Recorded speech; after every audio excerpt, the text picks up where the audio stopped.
back to Medicine for These Times. I am so honored to have my friend, my client, and also a teacher of mine, Jessica Kaplan, here with us today. Hi, Jess. Hi, so happy to be here. Thank you.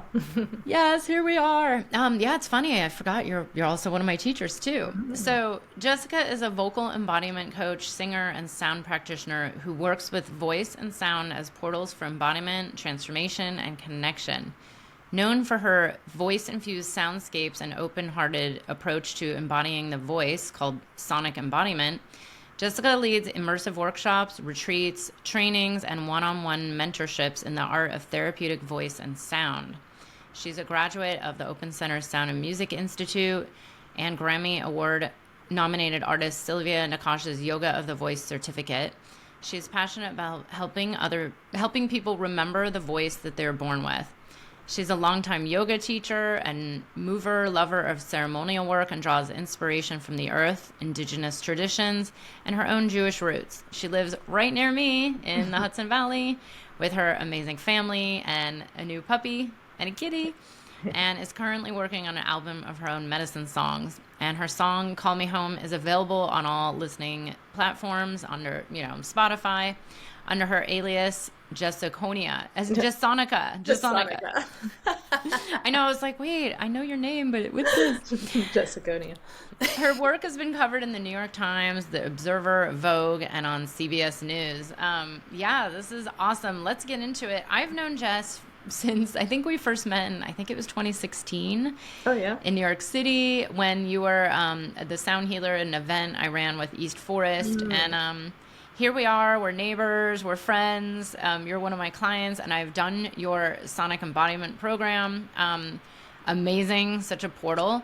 But I only recently heard a little bit of your details of your story, but I would love to know, what got you onto this path of working with your voice, of sound healing, music, even the yoga. And then I always make jokes on this podcast about, what did you used to do? Were you once an attorney? And then I recently found out you actually were an attorney. And I was like, what? Very no briefly. Way. For a very not hot second. So thank you. Thank you for that introduction. Yeah, I kind of came out of the womb, I feel like, singing. I really just was really connected to my voice, really from the moment I could speak, from the moment I sounded. I was just in love with singing, specifically singing.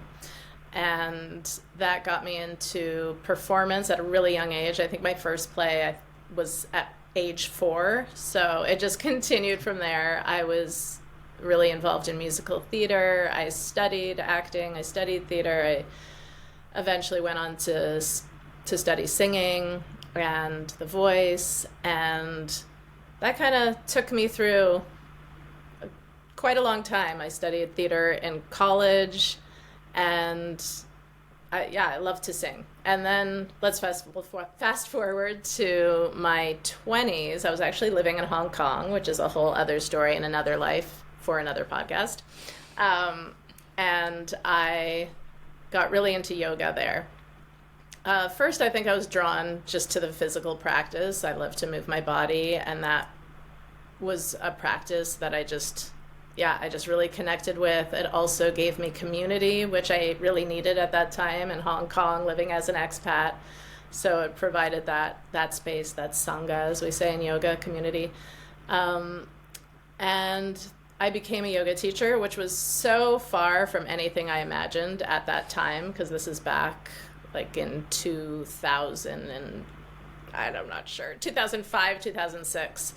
And it was like, me, a yoga teacher? I just took a yoga teacher training because I was so interested and wanted to deeply immerse with my teacher at the time.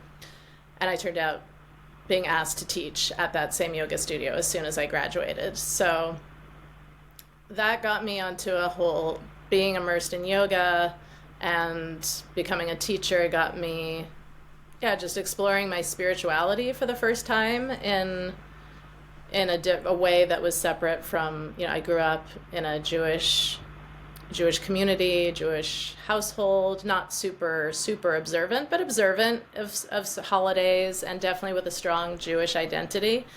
But that somehow never really translated so much into my own personal spirituality. So that was yoga and meditation brought me into that exploration. And then we'll fast forward a little more, like another decade or so of being a yoga teacher, and I'm living in New York City and teaching yoga. And actually at that time I was going out for auditions, and I was performing, singing, acting. And just in my yoga classes at the end of class, while people were resting in Shavasana, I started to just spontaneously just sound. And it was different than singing. I had been to yoga classes where somebody takes out their guitar or a harmonium, which is sitting right here, and they chant or they sing a song. But it wasn't that. It was different. It was just sort of like spontaneous, like now I would call it like a transmission. At the time I just was doing it. It wasn't something I'd experienced. But after these transmissions, these vocalizations, people would come up to me after class and they'd say, "What were you doing there? I just went so deep. I've never relaxed that deeply in a Shavasana." And it would be, just 5 minutes. And that got me super curious. I was like, what am I doing? What is this about? And at the same time, people just started to talk to me. You know how these things happen when something is meant to come into your life. It just starts coming from all directions. Like I'm at a party and this guy who I actually found quite attractive starts telling me about sound healing and about sound and the Egyptian pyramids. And I'm like, whoa, trippy. And also, hi. I'd like to know who that is. And meanwhile, I'm like start Googling sound healing. What is that? I hadn't even really heard of that. Even though, in class sometimes someone might have, a Himalayan bowl, and just strike it at the beginning or end of a class. But I didn't know about this whole world of sound healing. So I started to explore it, and soon that led me to a training, which was like almost a year-long training in becoming an integrative sound practitioner at the Open Center in New York City. Also, at the same time, I was curious about my voice as an instrument for something. I wasn't even calling it healing. I was just curious about it. I was like, what is it that's happening to these people, and how can I explore that more for myself? Because I could feel that there was something I was on the edge of with my voice that was a shift. And so I started talking about that too to people. And a good friend of mine, he said, "You know what, I think you should talk to my friend who she's a voice teacher. But I think there's something there." And it turned out there was totally something there. And I worked with her for a few years actually, and she guided me into this practice. She was quite a classical voice teacher at the time. Beautiful, beautiful voice, amazing, powerful instrument. Her name is Bisan Toron. I am forever indebted to her for guiding me into this practice she called creature work, or voice creatures, I hear she calls it now. And that was this very intuitive practice where you just drop into yourself. Beth, because you've experienced it. You drop into yourself, you drop into the moment, and you just let whatever wants to come through you, through your sound, to come through. So it could be called many things. It's really an intuitive vocalizing practice. And that the first time that we met, she said, "I've never done this with somebody in a first session, but I just am sensing that this is what you're here for and that you're ready for this." And I said, "I think so." And she demonstrated for me, and I just was like, tears rolling down my face, and like, yes, that's what I'm here for. Because it was like I had already started to walk through that door, but this was a next level of it. This was like really going deeper and really letting whatever come through. I would find myself making these sounds that I just couldn't even believe I was making. I didn't know where they were coming from. They felt otherworldly. They felt at times even like scary, gnarly. And it really opened me up and opened my voice up to this whole other dimension. Also, simultaneously, I got into plant medicine. And through that work, it was this like all happening concurrently. So studying sound healing, plant medicine coming into my life, also in that same way, people just randomly talking to me at parties about medicine. And yeah, and not many people I knew at that time were in that world. So, and then this voice teacher. So all these things happening concurrently for this just breaking. What it felt like to me was just, I didn't realize it because I was always very connected to my voice and I loved to sing. But there was a box that I was in. It was like I was a soprano and I had a pretty voice and it had to sound pretty or else I wouldn't get that role. And I was the good girl because, the soprano is usually the good girl in musical theater. And like the naughty girl has that like the lower beltier kind of voice. So it just blasted all of that. And I recognized that, wow, these sounds that are primal, that are deep, that are from, who knows, past lives, ancestors, also just emotions moving through me. They are me and they're my voice, and they allow, being able to vocalize them allows me to bring my essence out into the world in this whole new way. And so it was just like a really new relationship with my voice that came out of that cauldron. God, I've never heard this whole story. Yeah. I've heard the maybe like tiny pieces of it, and I just want to point out, I know, I think you've heard me refer to you as like the kind of like OG sound healer. I mean, we were in New York City and you were one of the few people out there even doing like the sound baths and this kind of work. And this was, many years ago, and now it's kind of like all over the place. And maybe people do like a one-day training, and you did a whole year-long training, and you have this entire life background and vocal training. And it really does make a difference. I recently said to someone, I was like, the only sound baths I'll go to are Jess's because they're just so good. But wow, what a story. And now, so you and I have known each other since, whatever it's been, 2016-ish. And I was pregnant actually at that event. Yeah. No way. I had no idea. Did I know? I wasn't telling anyone at that point, so it was still early. Yeah. Ooh, activated. Mm-hmm. Cool.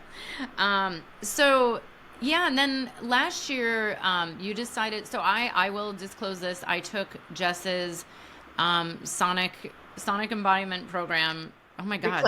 Reclaim. Oh yeah, Reclaim. Yeah, wrong name. 3 years ago, I think it was. 2, 3? Maybe 2. 2? Yeah. Oh God, it feels like eons ago. And it was really transformational. It was like such a deep process. I was in it and through a New York winter and going through a lot of like personal stuff and life transitions and just having that container and being held. It was like, wow, it really helped me through. And I could feel my voice change since then. And that was only, that was like not even a really long program. But then, you came to my group mastermind. It's been a little less than a year. And you came in with these, these plans, and then life happened and took you in some other directions, but some other magic started happening. I'm curious, reflecting back into like a year ago where you were, how do you feel like your life and your business, because to me life is business and business is life, how do you think things have shifted both internally and externally in your work, in your life, in your way of being in the world? Mm-hmm. Well, when I think about last year at this time, I was actually there was a big expansion for me last year, especially from like early summer through, for those 6 months up until like around beginning of this year. I was in this expansion, work was really flowing, because as you know, as an entrepreneur, It's like there are ups and downs. You ride the waves, and it was expansive. Life also was expansive. My husband and I, my partner, we made like a big shift in our relationship, and that was very expansive for me and for us. And yeah, it just felt like a lot.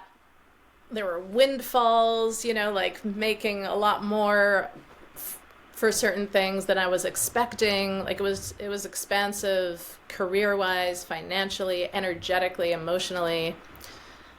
And having experienced quite a many expansions in my life, we forget about what's on the other side of expansion, right? There does have to be usually some kind of contraction after an expansion, because that's the nature of the universe, is to contract and expand. There's a word called spanda in Sanskrit, which refers to that, like the expansion and contraction of life and of the universe. And so, yeah, when I look back at that time, there was that, I was in that expansive state. And when I started your program, I was still like riding that high of that expansion. And then actually I went into quite a contraction. Things got a lot quieter, and I was like, what is happening? As we do. There's still work, of course, but it was just not flowing in the same kind of way. And what I know now is that that contraction that happened was making way for like a much bigger expansion than I had any idea of. Something I've been dreaming of since we moved up here to Accord in the Hudson Valley. I've been dreaming of a space of my own, but for 8 years we were renting this house. We didn't yet have the capacity to buy our home, and we came to a point where our landlords, also dear friends of ours and neighbors, they were like, we have to sell the house. So it's either we're offering for you to buy it, or you're probably going to have to hit the road.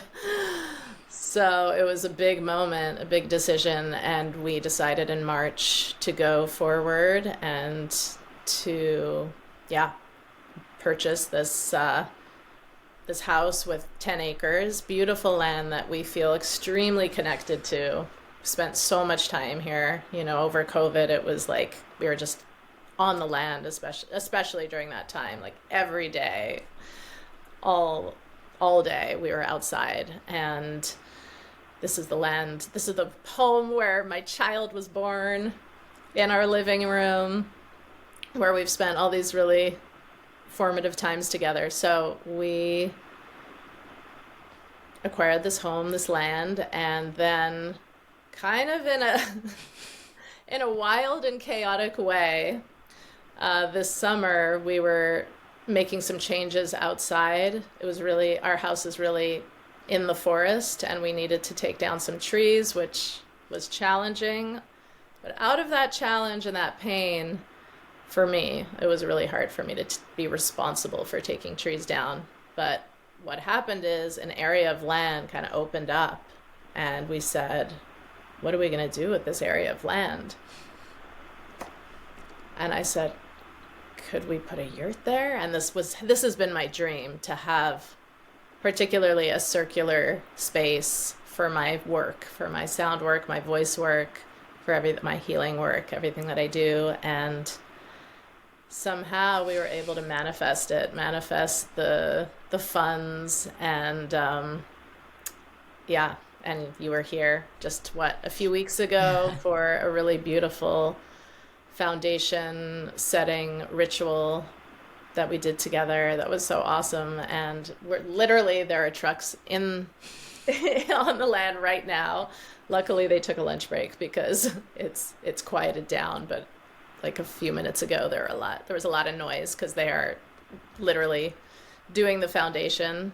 It's been dug, and very soon, probably next week, they will start the build. The pieces of the yurt have been sitting there and waiting. It's waiting to be put together. So I guess that's a very long answer for where I'm at now. Is I had no idea that this could even possibly be happening. So I recently told you that, even this program has been very different from what I imagined. I imagined, that I'd be like really like building my clients and building like maybe my like the tech side of things. But actually what it's been is more on an energetic level, like having this, like expanding my capacity, I believe, to receive more, so that I could, this gift could come in, this gift of a space which I've wanted for so long. And I really feel that is going to allow a lot more to unfold for me. Yeah, to have people come to me. Of course, I'll still go to people. I'll still offer my sound at retreats and events as I do. And I'll also be able to have people here and have just, I feel like the potential and the options are just so infinite with when there's, a space right here for me to create from. So beautiful. Thank you for sharing. Yeah, and you developed this program, and I know you work with clients also one-on-one, and it's like, I think that came up a few times about offering like an in-person deep dive as part of your program, or maybe it's a hybrid where it's like group and then some in-person work, and it's like, to pull all that off, like, this is the way, right? You have to have your own space. I mean, yeah, you could always rent spaces, but it's never the same, and this is just so perfect. I also want to point out, because this is something that happens a lot with entrepreneurs. I'm going through it myself right now, where in order to expand and grow, and also, once the yurt is set in place and life kind of settles back in, then you'll go through another expansion process where then maybe you launch the next level program or the next, phase of your work. But it's very common to go through these tests. And I think both of us had an awareness, when you were launching something in the program, and it was kind of like you had a lot going on, like family stuff, the land, internal, external, and it was like throwing in the work to launch a program. It's hard. I mean, it's like we have to really be in this, and I always say it's like we have to be aware of the reality of our lives. Like, yeah, you can have some problems going on, or maybe things are just a little like, but you can still launch things. But if there's kind of like a lot of energy being going into other places, like health and wellness and family and moving, by the way, buying houses, these big life events, it's always when I tell people, like, you have to prioritize yourself first. Like, it has to be you, because then it's like launching a program is always going to feel like hard, or it's going to be like not fully energized. Yeah. And I think a lot of us entrepreneurs get put to that test very often. I mean, I'm going through it myself right now, where I was like, you know what? I think it's time for doing things a little different. That means letting go and also trusting deeply in the process. And then once your life started to kind of like, okay, you got the house settled and, the yurt's underway, I think you said you got some private clients that just came in, right? And you've done trainings, and share about that. And like, what is your experience of kind of being put through that test of launching something during chaos? Yeah, I was forcing it. I was definitely forcing it because I had the desire, and I still have the desire, and I know it will happen, and it will happen as it's meant to, but I was definitely pushing it, particularly because I have been in this program. And so I had this idea in my mind, oh, well, if I'm in this program, then I have to do something bigger and better than I've done before. And I've got to, bring in more money, honestly, than I have before, because that was one of my intentions. And I realized that working from that place, or trying to create from that place of like, I shoulding on myself, right? It's not a creative space, because it's not spacious. I feel like creativity comes out of spaciousness, comes out of, those moments where we can just like be and receive. So it was good to finally just let go of that, to stop pushing, and to recognize like there is so much happening right now that is huge, that is going to lead to bigger and better programs, and to who knows what kind of collaborations. I really feel that space. The reason why I wanted to bring together a group of people for the foundation setting ceremony that we had here a few weeks ago was because I love collaboration. I always have. I grew up in theater, so that is such a collaborative effort. So it's just in my bones to love that, to love to collaborate. So I really feel that a lot of collaboration is going to happen in there. That was a bit of a tangent, but pushing, forcing. No, that's not a place of, that's not going to create abundance. That's like creating, like, I feel tense. I feel like doing this, just talking about it. So when I just relaxed and was like, you know what? It's okay.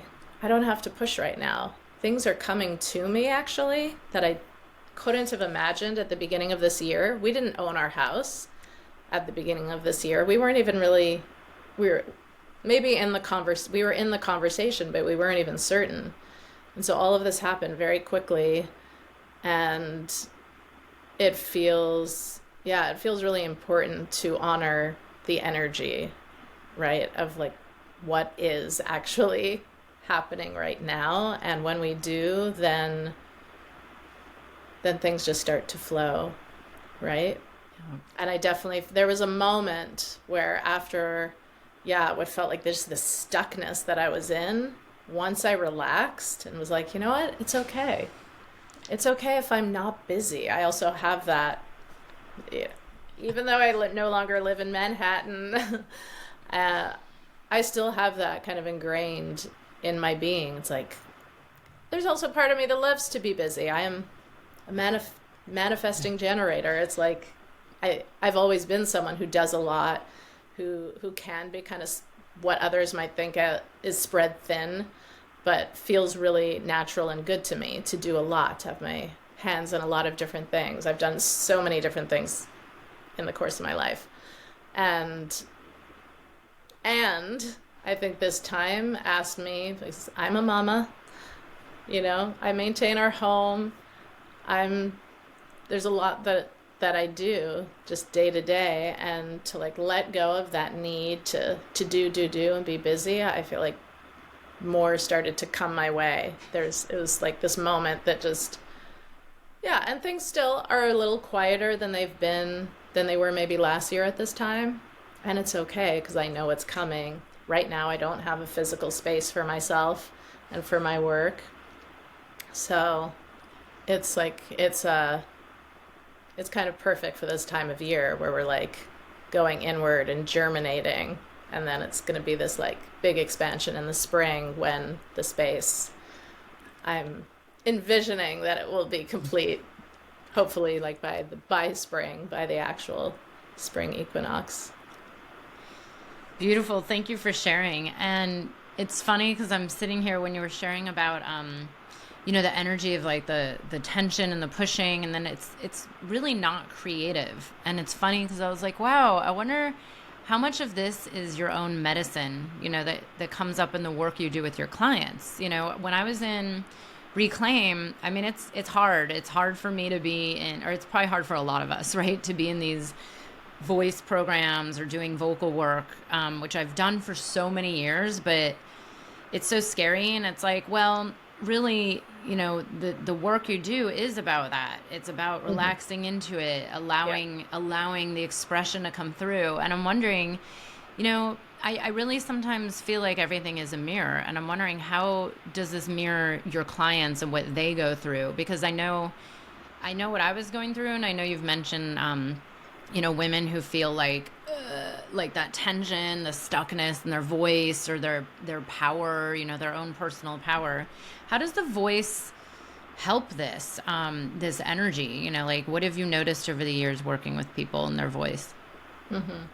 Well, yeah, thank you for that reflection of my work, because absolutely, I don't even like to call it work. I'd rather call it play. So when I give homework, I don't call it homework, I call it home play, because I really want it to feel like that. And I realize that there's still that, sometimes there's still that framing of like, oh, I have to do this practice. But really the work, the practice that I'm encouraging is one of play. It's one of like opening and receiving and flowing and not pushing, not like, whoa. Really, the breath that I guide people into, which is a breath that I received from a wonderful teacher more recently, actually, in the last couple of years, Fides Crooker, a classical opera singer, is based in Toronto. She's beautiful, beautiful work with the voice, with men and women, but she wrote a book specifically around like rewilding the female voice. Reclaiming Calliope is the name of it. And I love that it has the word reclaim in it, which is the name of my program. And I met her after I had named it that. And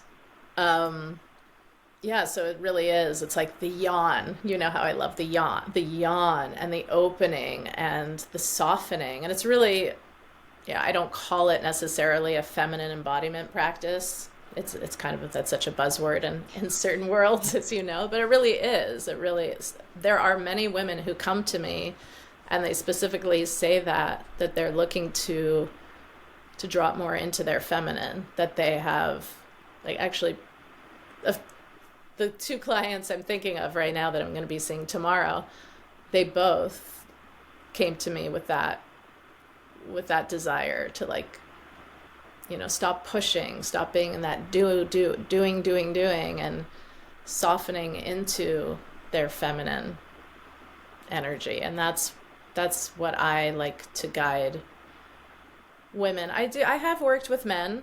I would say women are like 95% of my clientele. That's who has come to me over the years, and it feels like that's really where my work is with women and the voice, because our legacy is one of being silencing ourselves.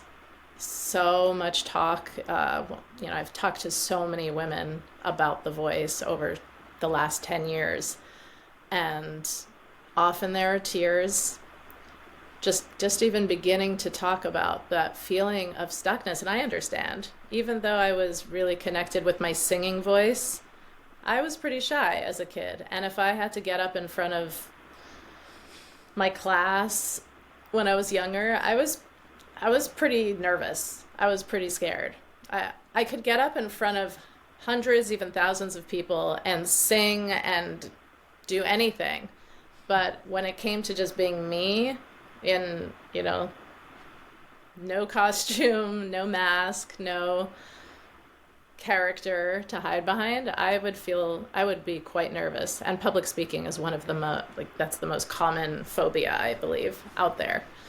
So it's such a common thing that especially for women, that we feel unable to speak up, to share our truth, to rock the boat. I've definitely been someone who wants to please people, who wants people to like me. You know, maybe it's not conscious, but it's there, that like the fawning, the people pleasing. So when we drop into our voice and even just like feeling the sound, the vibration of our voice, it's a power. It's like so raw, and it can bring together all and integrate all those parts of us that have been shut down or that have been quieted, whether by others or by ourselves. So there's something like deeply spiritual, in my opinion, about the voice. The voice is like, think about it. Where does it come from? When you think about how each voice, if you listen to everyone's voice, there is no two voices are the same. Sometimes relatives might have like similar voices. My sisters, their voices on the phone, they can sound similar, but in person, you know, totally different. Every voice is so unique, and it is our essence. It is our vibrational signature. And so to connect with that, and not just, our everyday speaking voice, which can be kind of like in a very, not monotone, but it can be within a certain range. We don't go really low when we talk. We don't go really high. Maybe some people do, but for the most part, we're staying within a very specific range. But when we start to explore all the different sounds that are within us, it's like we connect with different parts of ourselves, and maybe even beyond ourselves, but we connect with maybe our ancestors. I have seen clients of mine, like before my eyes, doing this creature work, transform and become ancestral beings, and they will say that after, when we're talking after the practice, they're like, wow, I just went into this completely other world. It's quite a shamanic practice, although I don't call it that, but it has that quality of kind of like lifting the veil and taking us into the unseen world. Yeah. Oh my God. And the voice can do that, because it's everything is vibration, right? The world is vibration. It's energy. Even the things that appear to be solid they're moving, they're vibrational. And sound has the capacity, vibration. It changes matter. If you, now I'm going into the sound healing realm, but if you ever check out cymatics and you see how like a sound it creates these beautiful, almost like mandalas, these beautiful designs with like different kinds of like sand and paste.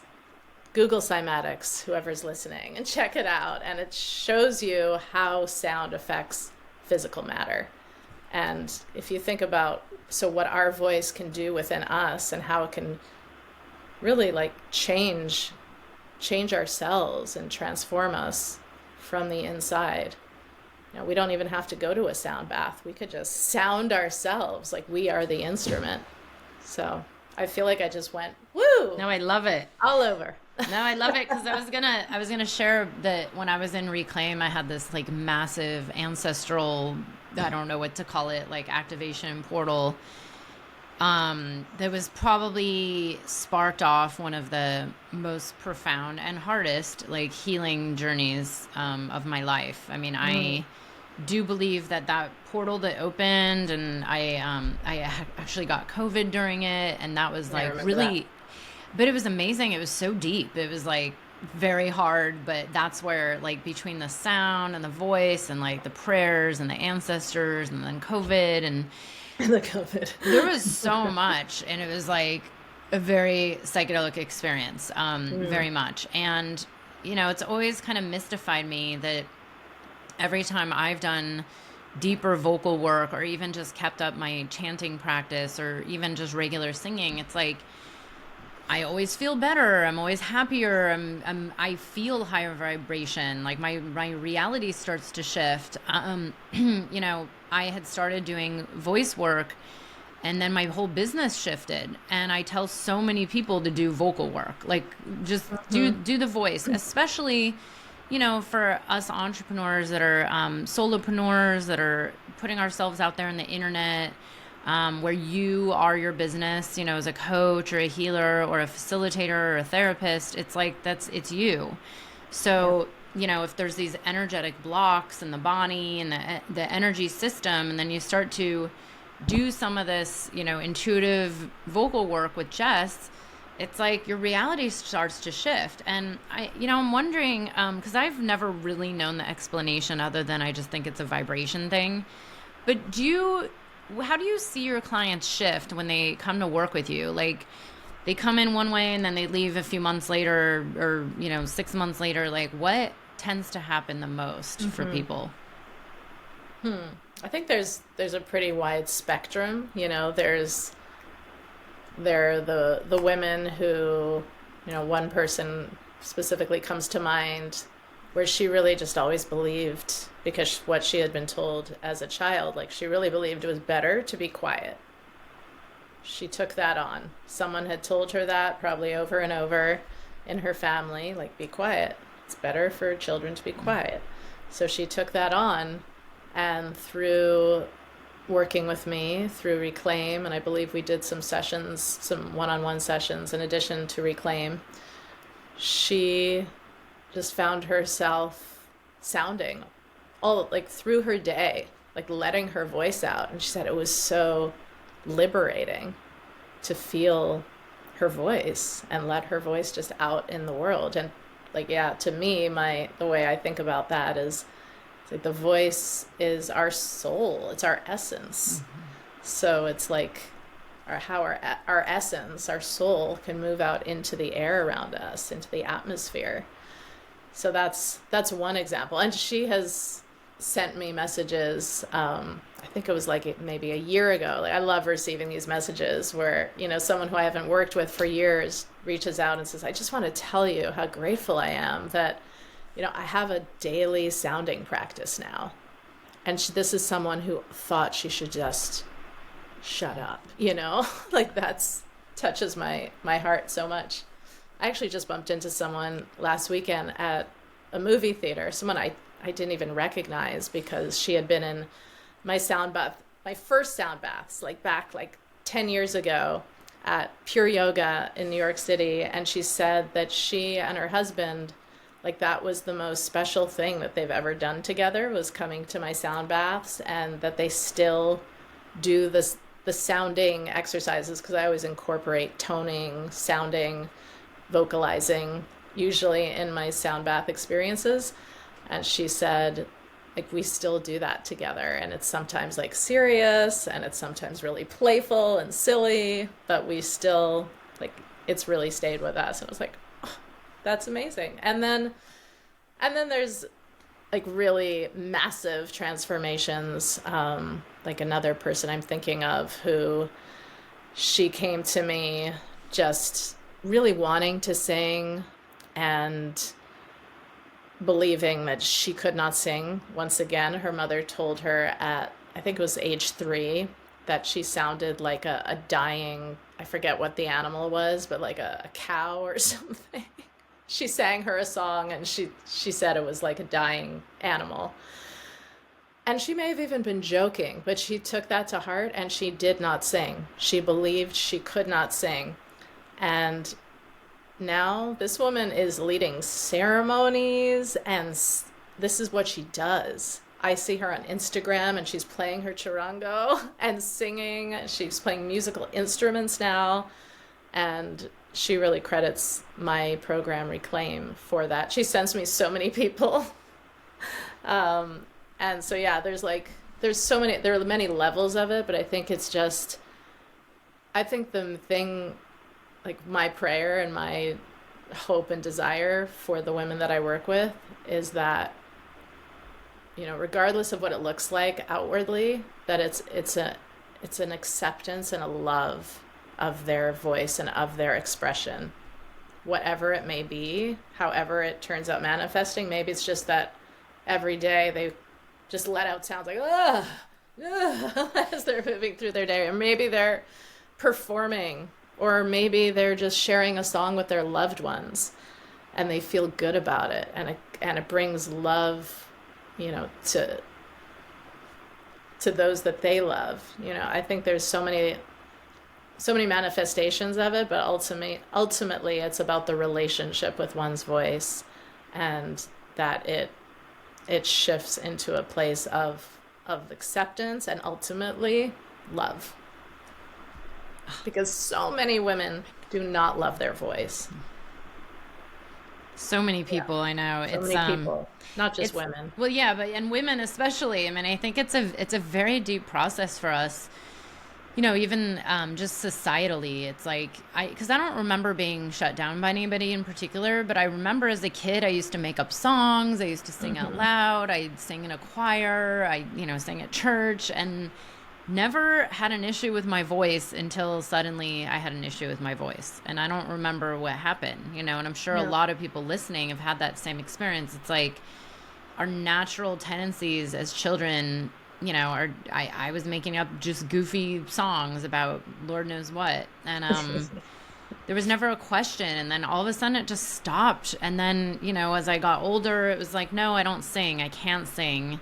It was like I hated hearing it. I sounded terrible. And then, of course, the medicine work brings you into this place of, I don't know, not everybody, I guess, but a lot of people brings you into this place of wanting to sing, of realizing like this is our essence and it's our birthright.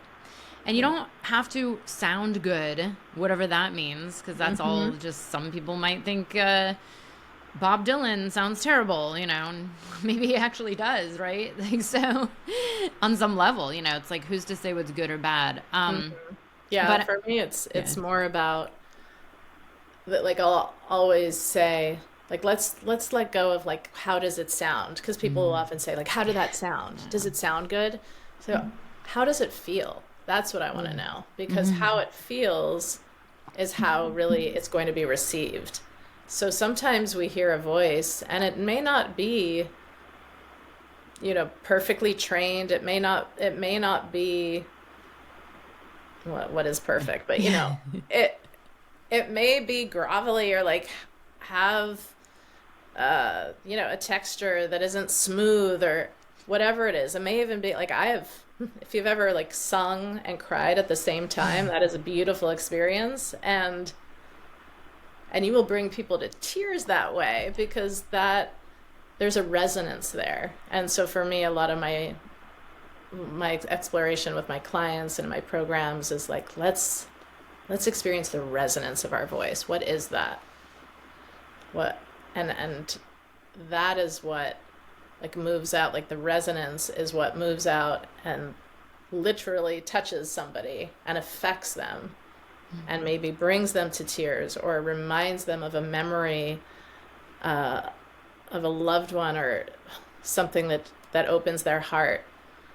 And it's really not about, for me, about sounding good. That was like, back 12 years ago when I had that blasting open of the box that I was in, I recognized, wow, it can sound really ugly and even scary and gnarly and creepy, and it's actually beautiful.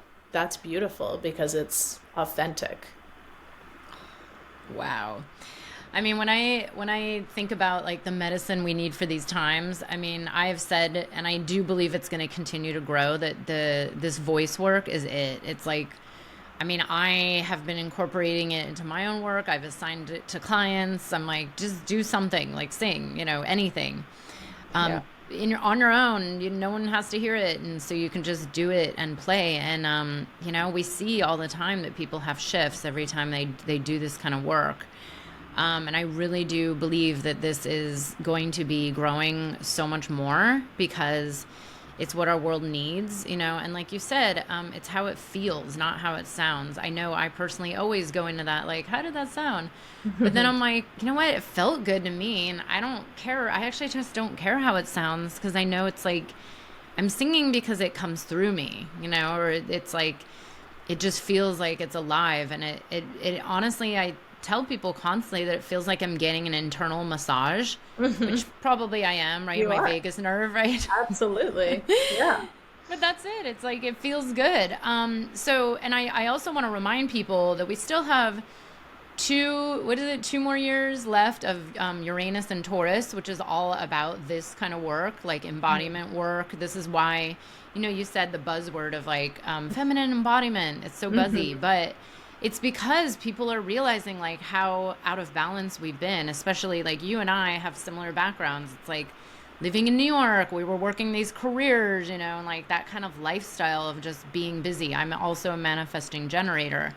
And we're learning, I think, as a culture to like start to allow and know that maybe there is actually like divine guidance and divine support when we're relaxed, when we're in this flow. And I think more and more people are realizing that it's not healthy to be pushing with their nervous systems on overload and then going into adrenal fatigue or having insomnia or whatever. And the more we are in this, you know, balanced place of like allowing that flow, allowing more of the feminine, and, you know, like I constantly am referring to our divine channels. And this is the work we do, you know, in my mastermind with my clients, is really like allowing you as channel to flow through. And when that happens, things do just get easier. I mean, I see this constantly where it's like weird things happen, like clients come out of the blue, and sometimes it's not clients, sometimes it's a yurt or a house or a partner or an opportunity. I mean, I've seen everything over the years. And so I'm so glad you're doing this, because this is such needed medicine. And I cannot recommend your work enough. I actually can't wait to do the next one myself.